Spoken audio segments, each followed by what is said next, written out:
আল্লাহর প্রশংসা করে করে কোনোদিন শেষ করা যাবে? এজন্য কখনোই যেন অভিযোগ না করি আল্লাহর কাছে, কমপ্লেইন যেন না করি। Instead of complaining we should praise more and more. বেশি বেশি প্রশংসা করতে হবে, অভিযোগ করা যাবে না। অনেকের অনেক দুঃখ, অভিযোগ, জাল্লা আমারে এটা দিল না, ওইটা দিল না, আমার পাশে সে বড় হয়ে গেল, ও চাকরি পেয়ে গেল, ও ব্যবসায় উন্নতি করলো, ও ভিসা পাইলো, আমি পাইলাম না। আফসোস, ও আফসোস করতে করতে মরবে, ঠিক কি না? আর প্রশংসা যে করবে তাকে নেয়ামতের বাড়ি ধারা আরো বাড়িয়ে দিবে কে? এজন্য আফসোস করব না প্রশংসা করব? অভিযোগ করব না শুকরিয়া করব? আল্লাহ অনেক দিয়েছে, ঠিক কি না? আপনারা শেখ সাদি রাহিমাহুল্লাহর নাম শুনে থাকবেন। বালাগাল উলা বিকামালিহি কাশাফাদ দুজা বিজামালিহি, এই কবিতা লিখে উনি বিখ্যাত হয়েছিলেন। উনি পার্সিয়ান পয়েট, ইরানি একজন কবি। তো ওনার একবার আর্থিক সমস্যা যাচ্ছিল, দৈন্যতা যাচ্ছিল, টাকা পয়সা ছিল না, ফলে ওনার পায়ে দেওয়ার মতো জুতা ছিল না।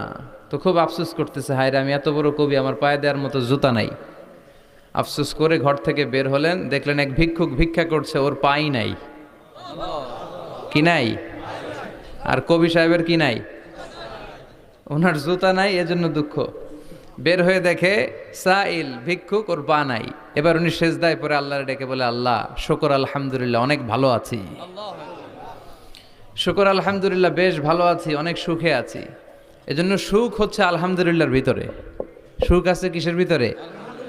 যে কোনো পরিস্থিতিতে আমরা থাকি না কেন, বিপদে আপদে, সকালে বিকালে, শীতকালে গ্রীষ্মকালে, আমরা কি পড়ব? আলহামদুলিল্লাহ পড়ব। এর কারণ চাহিদার কোনো শেষ নাই। যার আছে যত বেশি, সে চায় তত বেশি। দেখবেন যার সাইকেল আছে ও হুন্ডা চায়, চায় না? আরো নিচ থেকে যদি বলি, যার পা নাই ও চায়, আল্লাহ আমার যদি দুইটা পা থাকতো। কথা বলেন। পা নাই এরকম লোক আছে না এলাকায়? সে হেঁটে যাওয়া লোকদের দিকে তাকিয়ে থাকে, আর তার স্বপ্ন থাকে ওইটা, ইস আমার যদি পা থাকতো। হেঁটে হেঁটে হেঁটে যারা বাজারে যায়, স্কুলে যায়, কলেজে যায়, ওদের আফসোস যারা সাইকেল চালায় ওদেরকে দেখে, তাই না? সাইকেল থাকলে খুব ভালো হইতো, সাইকেল চড়ে চড়ে বাজারে যেতে পারতাম। সাইকেলওয়ালারও আফসোস আছে, সে আফসোস করে হুন্ডাওয়ালাদের দেখে, মনে মনে ভাবে যদি ভো ভো থাকতো, হ্যাঁ একেবারে যেতে পারতাম। হুন্ডাওয়ালাদের আফসোস হচ্ছে প্রাইভেট কারওয়ালাদের দেখে, ইস আমার যদি একটা কার থাকতো। যার কার আছে ও আফসোস করে, ইস আমার যদি একটা প্লেন থাকতো। যার প্লেন আছে ও বলে, ইস আমার যদি একটা কপ্টার থাকতো, if I had a copter, আমার যদি একটা হেলিকপ্টার থাকতো, উড়াল মারতাম। কথা বলেন। তাহলে এই চাহিদার, ডিমান্ডের, হিউম্যান ডিমান্ডসের কোনো শেষ আছে? যে এলাকার ছোট্ট মেম্বার, ওই মেম্বার ভাই চায় কি করে চেয়ারম্যান হওয়া যায়। কথা বলেন। যিনি চেয়ারম্যান হয়ে গেলেন উনি এবার ভাবে কি করে MP, member of the parliament হওয়া যায়, তাই না?